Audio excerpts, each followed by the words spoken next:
Hey there, lovely soul. Welcome back to Noah's Stories. How are you feeling today? Have you taken a moment to breathe, to pause, to remember that you matter? Because you do.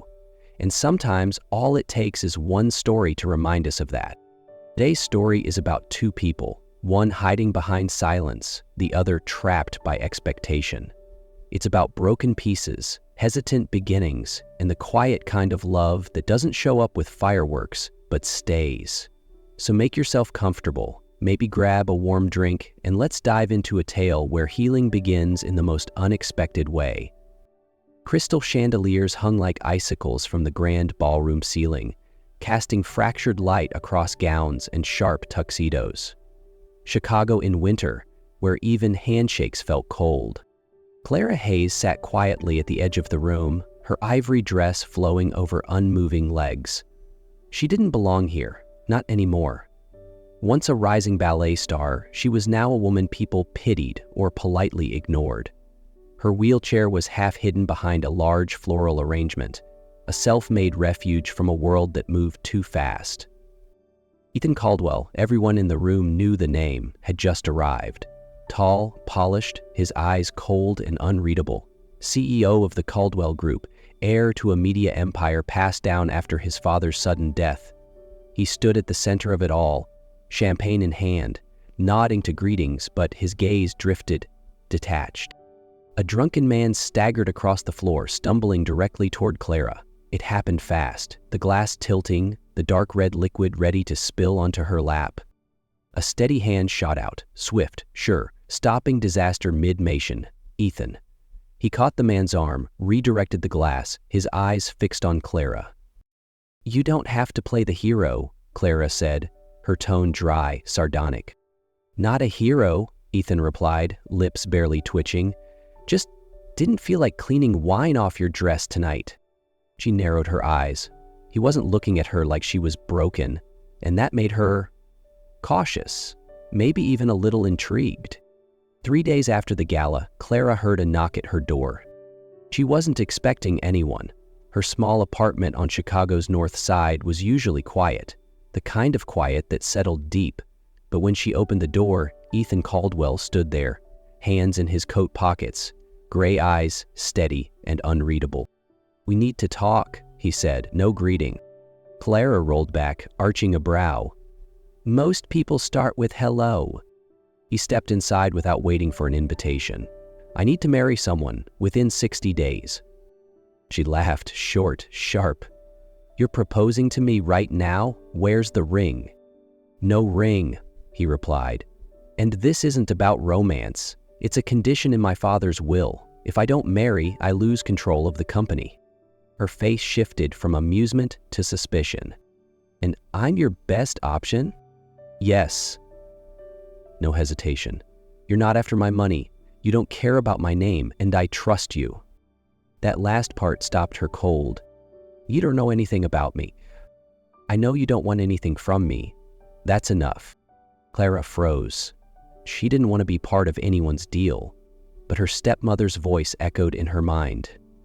"You're useless. If you don't figure it out, you're out by the weekend." Her world was crumbling, and Ethan was offering a lifeline. "I'll think about it," she said quietly. "Don't think too long," he replied, voice low. "I'm running out of time."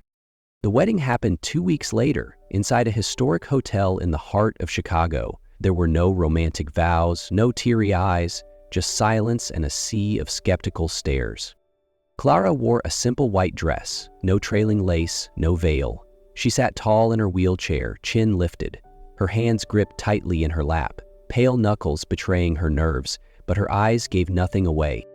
Ethan wore a sleek black tuxedo, as polished as any high-profile CEO, but his gaze lingered on her a moment longer than necessary. As Clara wheeled down the aisle, he stepped forward and leaned down, whispering, "You look beautiful." She didn't turn.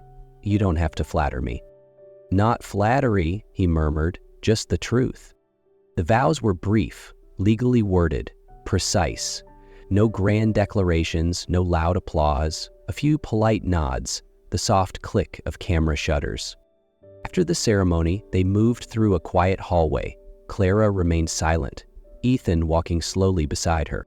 "You okay?" he asked. "It's just a wedding," she said softly. He paused by the elevator, eyes steady on hers. "This place is yours now. No rules, no obligations, just if you want to stay." Clara held his gaze for a long moment. She didn't respond. Life after marriage didn't start with kisses or sweet words. It started with silence, a strange kind of silence, not heavy, not exactly comfortable, just unfamiliar. They didn't know how to be around each other. Yet, Clara spent most of her time reading in the living room, window cracked open to the faint city light. Ethan disappeared during the day, buried in board meetings and endless calls. But every morning her coffee was waiting, exactly how she liked it. No sugar, extra milk, slightly cooled. The first time she thought it was a fluke. By the third, she knew it was intentional. One day, when the penthouse elevator stalled, Clara sat stranded on the lower floor. Ethan appeared, said nothing, and gently scooped her into his arms. "You don't have to do this," she murmured. "I know," he said quietly. "I want to." She turned away, hiding the sudden ache in her chest. They began to share the long evenings, not through words, but through presence. Ethan didn't try to fix her, didn't pity her. He simply sat, listened to her talk about books, old ballets, quiet losses. One night, when Clara woke in a sweat from a sharp wave of pain, Ethan was already there, sitting beside her, hand on her shoulder, eyes steady. "You didn't sleep?" "Not when you're hurting." Clara had never been hurt like that, not with ears, but with heart. She didn't know when she started to trust him, only that slowly the silence between them stopped feeling empty. It became a place of safety, something that felt almost like home. The letter came on a rainy afternoon. No envelope, no return address, just a neatly folded page with one name, Dr. Jonah Reed. Clara read it over and over. "I've reviewed your medical file. There's an experimental treatment. If you're willing, I believe I can help you walk again." She didn't know whether to feel hope or fear. Too many promises had led her off cliffs before. But the name, it wasn't unfamiliar. Dr. Reed had once been a leading neurologist at a prominent rehab center. She remembered hearing about him back when she was in recovery. 3 days later, Clara arrived at a modest clinic on the city's edge. The inside was simple but spotless. Dr. Reed, a man in his 40s with a lean frame and piercing eyes, greeted her with a firm handshake. "This is neuroregenerative stimulation," he explained. "It's painful, but it might reawaken dormant connections. With your case, there's a chance." "Why me?" Clara asked, her voice a mix of doubt and longing. "Because you haven't given up," he said, "and because I want proof that this works." She agreed, but under one condition: absolute secrecy. Ethan couldn't know, not when things between them were still so fragile. Twice a week, Clara left the house with vague excuses. Fresh air, meeting a friend. Ethan always watched her go, eyes asking questions he never voiced. She wasn't ready to tell him. If the miracle didn't happen, she didn't want to drag him into the fall with her. Not again. The penthouse was quiet under the weight of a storm. Thunder rumbled in the distance, and the city blurred behind sheets of rain. Clara sat near the window, a cup of tea in hand, her legs tingling after an exhausting therapy session. Ethan appeared with a blanket draped over his arm. He gently laid it across her legs without asking, his touch more tender than words. "You're cold," he said softly, his voice low like the rain. "I can manage," she replied, though her voice trembled. "I know," he murmured, not pulling away. "But you're not alone." She looked up, her eyes locking onto his. The silence between them thickened, heavy with things neither dared to speak. Then she leaned toward him, barely gently, and he didn't move away. His hand found her cheek, warm and sure. Their breaths mingled, fragile and intense all at once. The first kiss came quietly, hesitant, like a question. But when their lips met, the answer was clear. She trembled in his arms, not from weakness, but from the startling feeling of being wanted, not out of pity, but for herself. When they pulled apart, Ethan whispered, I've wanted to do that for a long time. Clara ducked her head, cheeks flushed. Your trouble, Caldwell. Only for you, he replied, his eyes lit with something unguarded. The room remained quiet, but now the silence wasn't cold. It was something warm, something new, and they were stepping into it together. Clara woke earlier than usual, not for therapy, but because today she wanted to do something small for Ethan. Not out of duty, but because her heart had begun to care. She moved carefully through the large kitchen, preparing honey-glazed chicken and herbed rice. Something he once mentioned smelled like comfort. She packed it neatly into a lunchbox and made her way to the Caldwell Group's headquarters. The receptionist looked surprised but polite, guiding her to the executive floor. Ethan's office. Clara didn't plan a grand gesture, just drop off the lunch, say something light, and leave. But as the door opened, she froze. Ethan stood by his desk, and Sabrina Voss, poised, was leaning in to kiss his cheek. Not a casual peck. It lingered, bold, intentional, too close for strangers. Ethan didn't kiss her back, but he didn't step away either. Clara didn't say a word, but her heart cracked loud in her chest. She didn't drop the lunchbox. She didn't cry. She just held her breath, her spine stiff with pride, and rolled herself out before the ache could reach her eyes. By the time she reached the lobby, her hand still gripped the insulated bag. The food inside was still warm. That night, Ethan came home late. Clara didn't ask. She sat at the dinner table, her untouched plate of chicken long cold in the steamer. "You cooked?" he asked, surprised. "No," she replied, eyes on her book. "Someone else did." He stared at her for a long moment, then sat down quietly, not touching his food.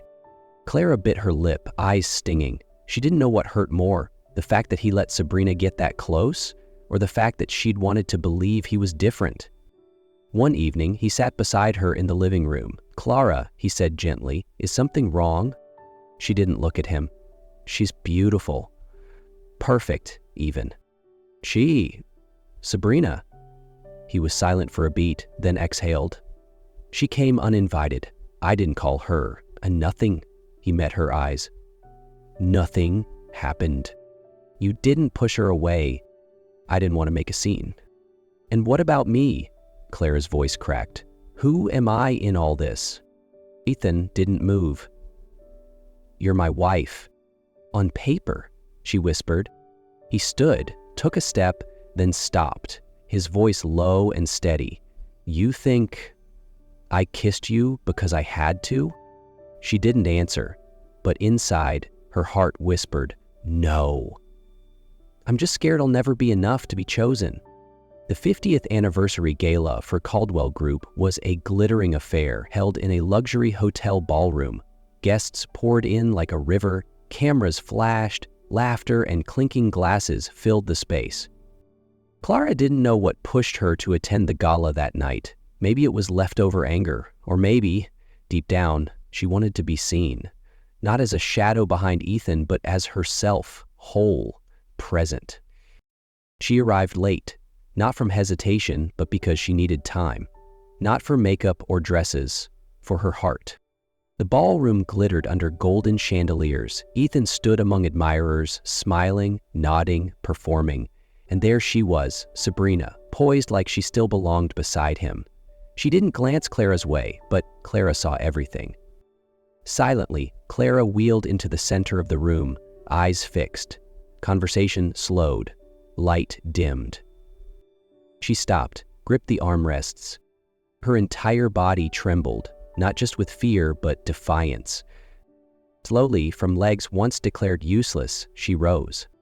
The room froze, no applause, no gasp, just silence. She stood, shaking, imperfect, but on her own. Her eyes met Ethan's. He was staring at her. No Sabrina, no crowd, just her.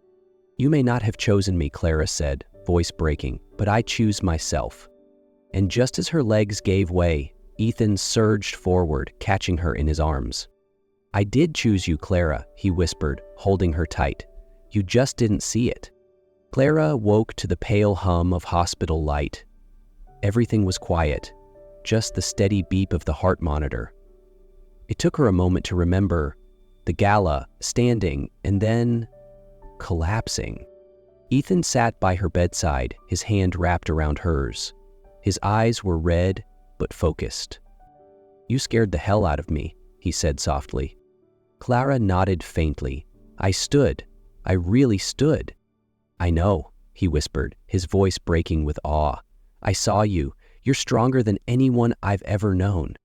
A long pause stretched between them. Then Clara spoke, her voice low. "Do you know what I thought?" Ethan shook his head. "That I was just part of the plan, a contract. And when I stopped being useful, you'd go back to your world, to women like Sabrina." Ethan leaned closer, his hand gently cupping her cheek, warm and real. "Clara," he said slowly, "at first, yes, it was a plan. But after that, it became everything I never saw coming." She looked at him, eyes shimmering. "And I kept trying so hard to be worth it." "You don't have to prove anything," he said with a small smile. "You already are the best thing that's ever happened to me." Clara swallowed hard. For the first time, she believed it. Soft morning light slipped through the curtains, casting a golden glow over the quiet bedroom. Clara sat in her wheelchair, hands tightly gripping the pregnancy test. 2 red lines, clear, unmistakable. She could barely breathe. Once, doctors told her her body was too broken to carry life. And yet, here it was, a flicker, a whisper, something fragile, something fiercely alive. Clara quietly tucked the test into the drawer, her hands still trembling. She wheeled out of the room, the soft sound of her tires whispering across the hardwood floor. Ethan was in the kitchen, sleeves rolled up, hair tousled, humming a tune she didn't recognize as he poured coffee. "Morning," he said, smiling as he handed her the usual cup. "Thanks," she murmured, her hands cold as they wrapped around the mug. He tilted his head, studying her. "You look different. Something wrong?" Clara took a breath, eyes fixed on the coffee. Part of her wanted to hold the secret a little longer, a soft, sweet truth just for herself. But then she whispered, "Ethan, I'm pregnant." Silence. 1 beat. 2. Then he laughed, a soft, stunned, almost choked laugh. "You're serious?" She nodded, tears slipping down her cheeks. He stepped forward, pulling her into his arms, holding her tight like he was afraid she'd vanish. "A baby," he whispered. "Ours." She buried her face in his chest. "Are you sure you want this?" "More sure than anything. You and this baby are everything I didn't know I needed." 3 years passed like a long, steady breath. On a soft spring morning, golden sunlight painted the park. Trees bloomed, the wind whispered through new leaves. Clara sat quietly on a wooden bench, one hand resting gently on her belly, life growing inside her again for the second time. She wore a simple cream dress, her hair down, loose in the breeze. Her face no longer carried the weight of the past, only calm and a quiet resolve. Ethan stood across the park, chasing after bursts of laughter from Lily, their 3-year-old, with chestnut curls and storm gray eyes just like her father's. They looked like a dream Clara once thought belonged to someone else. But today, she decided to step into that dream. "Ethan?" she called, her voice soft but steady. He turned, smiling. "Yeah?" Clara rose. No cane, no wheelchair. No warning. Ethan froze. The noise, the lights, the people, they all disappeared. His world narrowed to her, and as she stood, his breath caught, eyes glistening, flooded with pride. So raw it almost broke him. She walked, each step imperfect but determined. She wasn't fighting to walk anymore. She was walking to live. When she reached him, Ethan opened his arms. Clara fell gently against his chest, breathless, tearful, laughing through the quake in her heart. "I told you," she whispered, her hand pressed to his chest. "I don't need anything but you." He held her close, his voice breaking into her hair. "And I've never stopped being right here, with you." Lily bounded over, wrapping tiny arms around their legs. "Family hug," she squealed. And under the wide, forgiving sky, they held each other, 3 hearts beating in rhythm. Not a perfect picture, but theirs. Not an ending, just the start of forever. A story of love, courage, and the first steps we take when we walk together. Thank you for staying till the end, beautiful soul. Clara and Ethan's journey wasn't perfect, but it was real, and sometimes real is all we need. Because love isn't always loud. Sometimes it's just someone staying when you expect them to leave. It's a hand reaching for yours after the storm. If this story touched something in you, I'd love to hear it. Drop a comment, share a thought, or simply say hello. Until next time, take care of your heart and remember, the first step to healing is choosing yourself.